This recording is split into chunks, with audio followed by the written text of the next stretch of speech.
We got bond yields surging, debt skyrocketing, and silver is sparking some major issues right now. So, what does that mean? We're in a currency reset, in my opinion. Let's talk about this.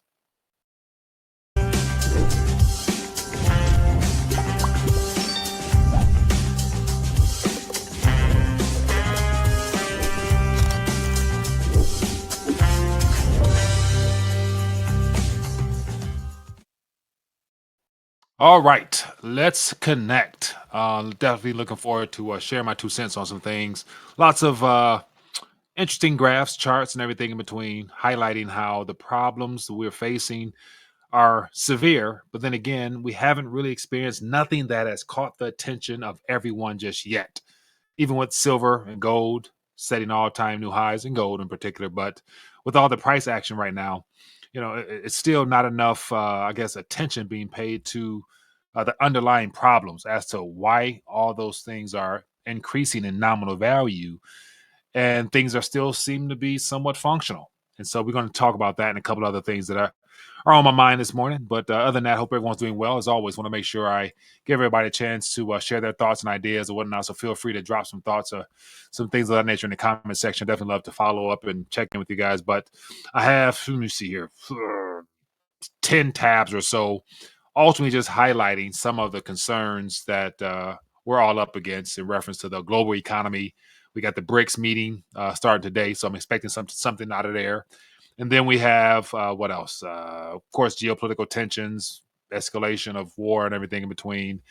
Presidential issues still, and uh, just the tax concerns. So we have President Trump touting a lot of beneficial tax cuts, deductions, and all types of things at the same time. Our debt is already at an unsustainable level and our deficits as well. So you clearly can't have all these tax cuts at the same time we're at all-time record levels of debt and increasing without there being some type of currency revaluation. And so that's just something that people should be aware of. But as always, looking forward to connecting, man. Let me make sure let me make sure everything's connected here. Okay, so as always, start off with some good news. Everything can't be all doom and gloom. And so I'm going to get into some headlines, share some good news, look at some price action, and then get into some headlines and try to lay out a narrative as to how this currency restructuring that we're experiencing right now is in full effect. And then I think silver, of course, is the last of the monetary metals to really reveal the truth, I believe. And so at $34 and some change right now is not really nothing to brag about. But then again, it's just interesting how these price increases are underway now. So we're going to talk about that and a couple other things. But let's get into some good news first and foremost. Let me get it on my screen here. All right, October 22nd, some good news. It says treasures in heaven. This is going to be a good one. It says, Jesus said, provide for yourselves money bags that do not grow old, a treasure in the heavens that does not fail, where no thief approaches and no moth destroys. Luke 12:33. And it says, here Jesus is telling us something profound about true wealth. He's not just talking about storing physical money or riches. He's pointing us towards something far greater, eternal treasures in the kingdom of God. See, in the Old Testament, the prophets often spoke of God's rewards for those who sought him, not just with their lips, but with their hearts. Isaiah said, quote, the Lord will guide you always. You will be like a well-watered garden, like a spring whose waters never fail. And then he goes on to say, Jesus echoes this, urging us to invest in what matters most, our relationship with God and our love for others. What you store up in the kingdom can never be stolen. It will never decay. So how do we provide for these heavenly money bags? By giving generously, serving others, and following Yeshua. That's the true treasure. It doesn't wear out and no thief can take it. This is the wealth that lasts into eternity. So let's remember, in the kingdom, true riches are in what we give and not in what we hold on to. And so there you have, my friends, some good words from the throne this morning. Hopefully that helps you to put things in perspective as to what's first and what should be first. And as we were instructed to seek and pursue the kingdom of God first, and all the things we need will be added unto us. And so that's just something to meditate on this morning for my people who are need a little bit of encouragement, man. So, okay, so let's get into it. Let's get into it. I want to make sure, let me see here, make sure everything is going smooth. So let me just give some opportunities and some resources for my people who might be new to the fold. You never know. So as you can see on the screen here, we have Colonials Group. I had a chance to connect with Paul, and I shared that video. And it's just a great opportunity to be able to partner with people who are actually helping people take possession of their retirement portfolios and self-directed IRAs. So if you're interested in finding out more about the program to see if it's something of use for you, you can fill out this form here and then, of course, download a free gold guide here. But then again, a team will contact you, and that's when you get a chance to ask your questions and make sure that everything that you are currently working towards, it can be protected and saved in gold and silver, whether it's in your direct possession or in a depository near you. But just a good way of diversifying out of this legacy system, just because of the debt issues I'm about to talk about now. Clearly more currency is coming, so there will be a melt up like we've never imagined. So the illusionary numbers on the screen will look very comfortable, but ultimately at the end of all that, it's the erosion of the currency itself. And so even if your portfolio shot to the moon, you try to get out in that same currency, it'll be relative to the purchasing power of whatever the environment is, which if it's extreme numbers, that's an extremely inflationary environment. Therefore, you're not really gaining any purchasing power per se. But anyway, so if you guys are interested, feel free, click the link in the description, colonialsmetalsgroup.com/RTE, and it'd be a good way for you to get involved and find out all the information you need. And then next here, I want to make sure I continue to remind my people here to take advantage of the opportunity of getting fractional gold. So as you can see on the screen here, we have fractional gold notes here, which is a good way to diversify. And so not many people can actually go out and buy 1 ounce of gold at $3,000 or so, or even 1/10, which is about $350 or so. But you can have these fractional gold notes here, starting with the 1 unit all the way to the 50. And it is 24 karat gold infused in the notes that allows you to protect and preserve. And so for the very smallest one here is about $5.39, which is this unit right here. This thing here will definitely retain $5. And as gold appreciates, that same US dollar valuation will be transferred into this unit, and it will appreciate as well in USD nominal terms. So it's a great wealth transfer mechanism of fiat currency. So if you guys are interested, feel free to click the link or go to buygoldnotes.com. Links in the description, and you can get all the stuff you need there. And then next here, a good opportunity, man. I'm excited to work with people who want to start their own silver distribution operation. So with the silver team here, you actually can save in silver and then set up using their network a way to share this opportunity. And then by helping other people, you are rewarded. And so there's a great way to get involved for my silver stackers out there, those who have, either a passion, a hobby, or you want to get involved business wise. This could be a good opportunity. So links in the description, and just go to mysilverteam.com and you can work with me directly. Definitely would love to reach out to you, or as well as shoot me an email. Love to answer any questions you guys have. So silverteambiz.proton.me. So anyway, just some things to consider there for those who want to get their hustle on. Okay, let me keep it moving. Zoom my screen out some here. All right, let's get into some price action right now. So as of right now, this is what's happening. This is what we're looking at in the markets right now with gold and silver. This is what we're looking at here. As of right now, we're approaching $35-ish. And it's still early.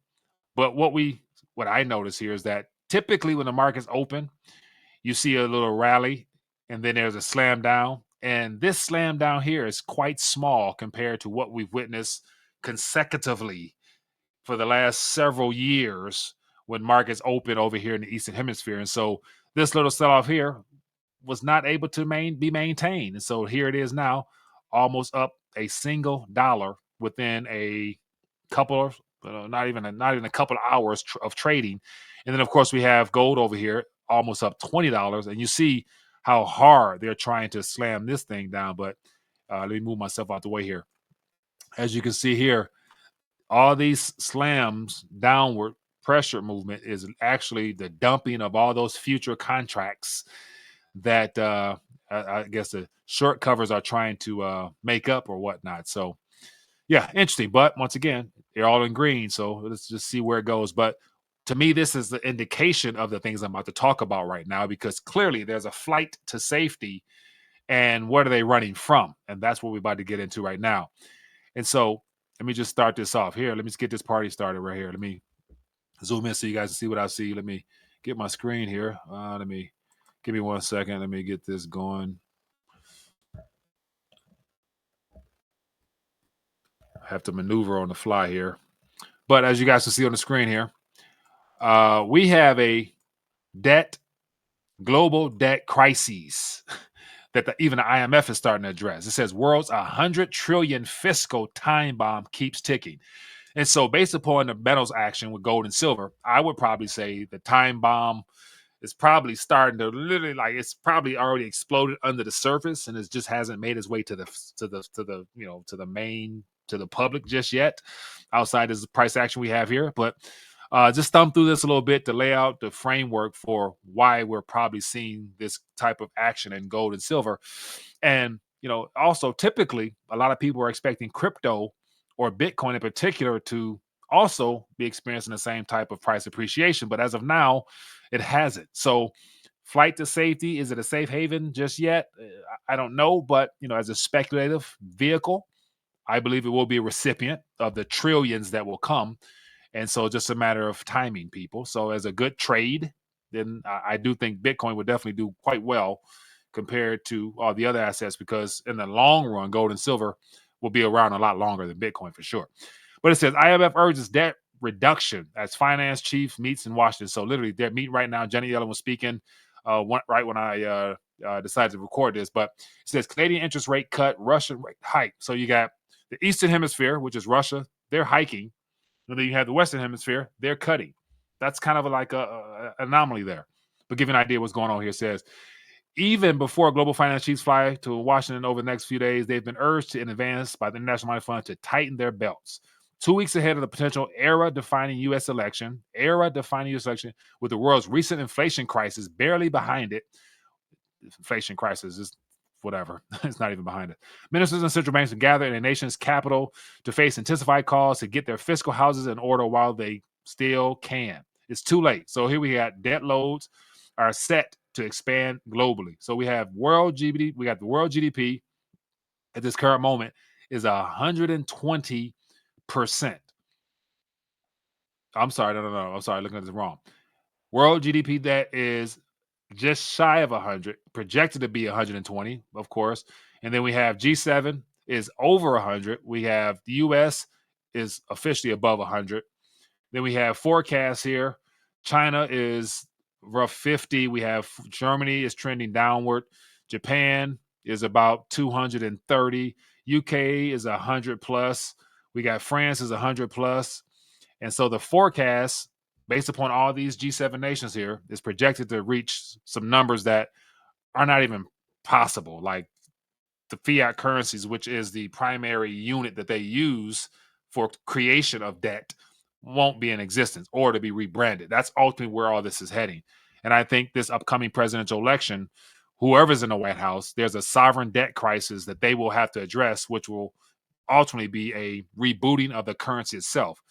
And I got some more thoughts I'm going to share in a minute. But this article here just lets us know where we're already on an unsustainable pathway. So there is no solution to this without there being pain. Pain is present now, and it must come as a result of this, because this is a part of what the central banks and governments are responsible for. This is 100% the governments and the central banks of the world's fault. But then they're going to blame climate. They're going to blame Putin. They're going to blame, but we know this is a man-made issue. And of course, they're going to come out with some man-made solutions. But in the meantime, this is what is of concern. Bonds slump globally as traders rethink the Fed's rate cut path. So as of right now, the Fed's cutting, and the rest of the world, or the creditors to the United States government, they want higher yield. They're not satisfied with the fact that the government, our government, the U.S., is about to issue so much debt, and they're trying to lower their own costs of issuing this debt, but the world isn't having it. So right now, bond yields are increasing because that's a reflection of what the market demands in order to take on these debt IOUs that they know is not really the most pristine collateral worth having, because you're not going to get paid back in a currency that has viable purchasing power. But it says bonds extend losses as investors mull the prospect of slower U.S. interest rate cuts, a trend that is risk upending debt positions everywhere. And so let me scroll. My mouse is not working here. It says here the sell-off pushed yields on 2 years Treasury higher by as much as 2 basis points on Tuesday, while 10-year yields briefly topped 4.2 for the first time since July. The rate of the 10-year German securities reached its highest level since September. The rout also spread to Asia, where the yield on Australian benchmarks surged as much as 16 basis points. U.S. yields subsequently retreated to little changes left. So ultimately, what we're witnessing here is every government in a situation where they're going to need to issue a lot more debt. But then again, like who's going to be on the receiving end of that debt? And so clearly there's more relinquishing of debt for the sake of getting capital for either paying debts or buying other assets or diversifying. And then I'd imagine some of this has something to do with the BRICS situation and what is possibly coming as a alternative, perhaps. But in the meantime, is it going to be hard for governments to continue to flood the world with more debt? At the same time, there is no genuine growth, especially with China's economy slowing down. And for the most part, Germany's in a recession already. And we're, U.S., they've changed the categories and what, recession is. But we know here that economically speaking, there's so many reasons as to why we are not doing good. And speaking of which, let me share something with you here that just came to mind that can highlight what I'm referring to here. Give me 1 second here, and I will bring it on the screen. This is last minute. Last minute. Let me see here. Give me, because I was reading an article that I wanted to speak on, but I didn't have a chance to. But it's a good indication of what is happening. Let me find it here, and it's 1 second. Let me grab it here. If I can I find it in time? I may not be able to find it in time, but it has to do with indicators of our current economy now. And so, anyway, it was 17 indicators as to how the economy is not doing too well. And it paints a very concerning picture, to say the least. Okay, I did find it. So I'm gonna run through some of these indicators here to let everyone know that we are and have been lied to for quite some time now. So here we got 17 indicators of a global recession are clanging. And what does it mean here? So I can just jump right to the here are 17 local here are Logan's 17 indicators of a global recession.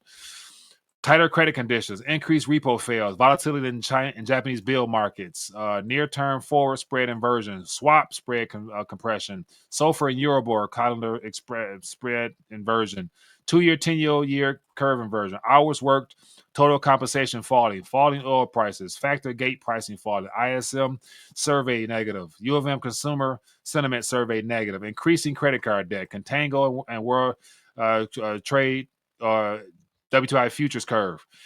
Oil, falling of value of loans to non-financial corporations, diverging GDP and GNI, labor hoarding.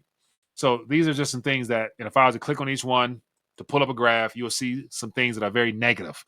Nothing positive in that figure there, and that's the global economy. And so if each one of our local economies makes up that global economy, that then says overall that as a whole, it's not in good standing. So it shouldn't be too surprising. And then you factor in, you see charts like this. Let me share this with you. This is what's happening in the U.S. within the last 30 days. I've mentioned this before, but I'll bring it up again because this here shows that Uncle Sam is literally expanding our current debt load, and there's no obvious reasons as to why that should happen outside of typical debt issuance to pay off previous promises of our obligations, Social Security, Medicaid, Medicare.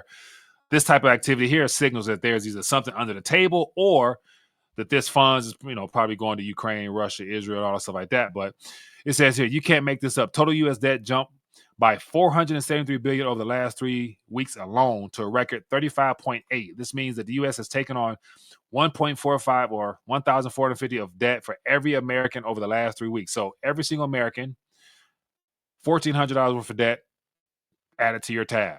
It almost means that the U.S. now holds a record of $163,000 debt for every American. It says in 2004, the U.S. paid a total of 1.16 trillion interest on debt in its first year above the $1 trillion mark.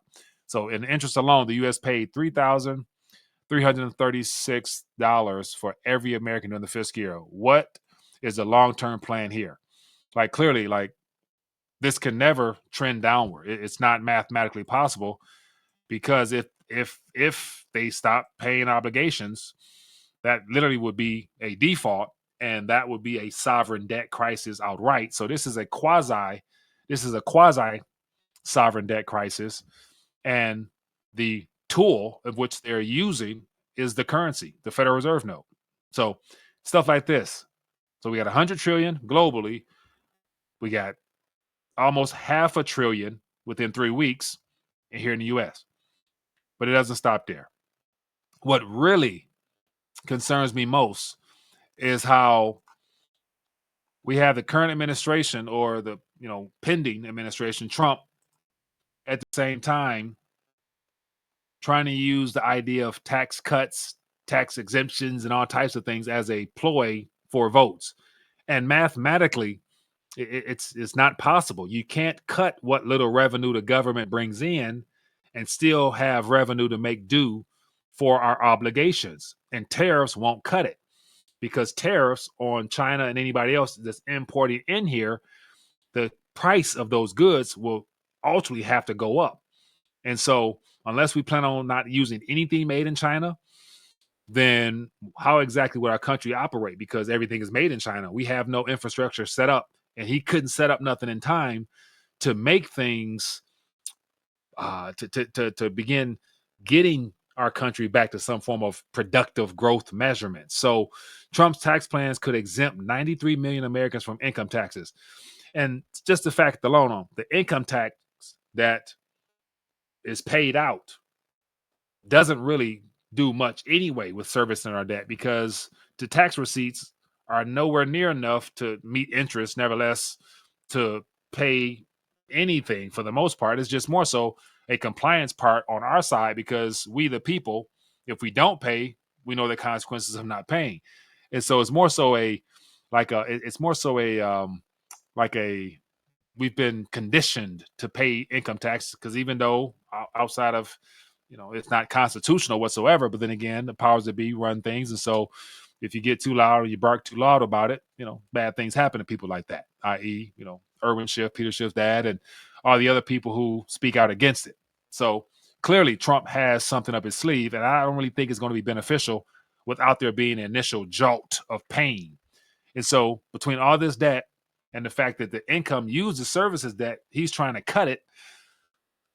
How do you make up the difference is the next question. And then that's where I believe that literally we're seeing gold and silver respond to things of this nature, because there's no natural solution to a man-made problem that was created intentionally by the central banks and the governments. And so it leads me to believe that no matter what, their solution will be a central bank digital currency. And that's why it's so easy now to talk about tax reform, because you can literally sell people on the idea that, we can alleviate certain types of taxes, and then, institute either a single tax, like a VAT tax, or some type of consumption tax or something like that. But then again, I believe, as all this unwinds, there's going to be an event. That event will definitely trigger some type of banking restructuring, where central banks, along with the commercial banks, will come in unison, and then they'll be able to utilize the rebranded form of currency, which will be solely digital, with the phasing out of actual notes in the near future, to where you won't need tax authorities. You can actually just withdraw and deduct whatever taxes directly from those accounts that'll be on the ledger of one of these institutions. So this is more than likely what's going to play out, I believe. And just to speak on that a little bit more, I think a good example of this is what's happening in Argentina. So here we have Javier Milei, who has literally just proposed dismantling their version of IRX, which is the AFIP. And in turn, he's going to create a new entity that's leaner, less bureaucracy. I think he's going to let go, as it says here, 3,100 agencies who were irregularly hired during the last government will be dismissed, representing 50% of the current workforce. So literally, he's going to create the ARCA. Let me zoom in here if I can.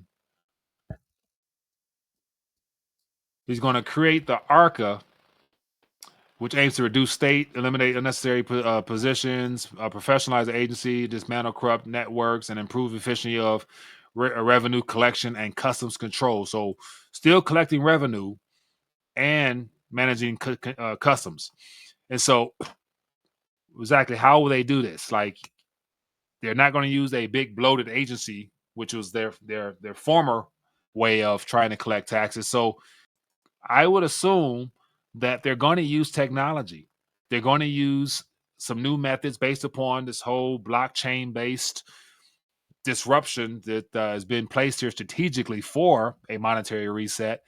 And so I wouldn't be surprised that the digital peso that is issued through the Argentinian central bank in collaboration with commercial banks will be intertwined, and they'll be able to withdraw taxes directly from wallets, which alleviates the need for paper filing and stuff like that down the line, because they can literally determine your activity, see what tax bracket you fall in, and then at the beginning of the year, end of the year, whatever the tax period might be, when they redo this, they can just simply, give you a warning ahead of time saying that you must have X amount within your wallet, and then on this date, you'll be automatically deducted from your account for your annual tax or whatever it is.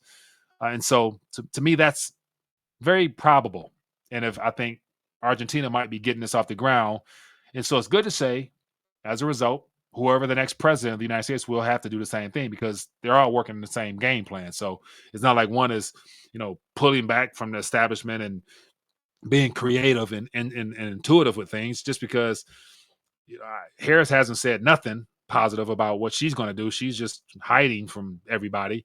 And then Trump is bragging about what he's going to do. But then again, there's not a single solution that he's put out there as a viable option for people to retain their purchasing power, first and foremost. And then second, how is he going to dismantle all this bureaucracy and not present suggestions on how our country's going to move forward or be great again? So these are all things that I question, because there's no game plan.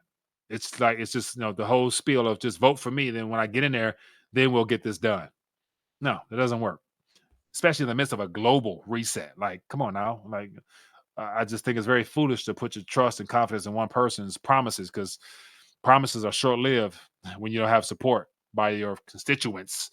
Because it's good to say whoever gets in office, they're going to have some backlash and some pushback from either side of the aisle, but they're still moving in the same direction. There will be some type of event, and there will be a rebranding of currency. You can bet on that. CBDCs are guaranteed to come. It's not an if, it's just when. Hands down. Just because, as you can see, our nation is running out of options here. So just something to consider. And then what else we got here? This plays into a little bit more of the reason why it's going to be hard to cut taxes. Because as of right now, 23% of tax revenue, or 1.1 trillion, is now just on our interest on our national debt. And so if you lessen the tax revenue, where will the proceeds come to pay just the interest? Nevertheless, they never touch the principal, but you get my drift. So it's just the math doesn't add up, nor does the promises. And so it's going to be a bumpy ride no matter what. And what else we got here? Then you factor in the deficit. Our government literally doesn't bring in enough revenue already. And so for the last several decades now, we've been borrowing more than we have been earning to cover just mere operations. And so here we have the pandemic expenditures. And so now we're still in that same ballpark.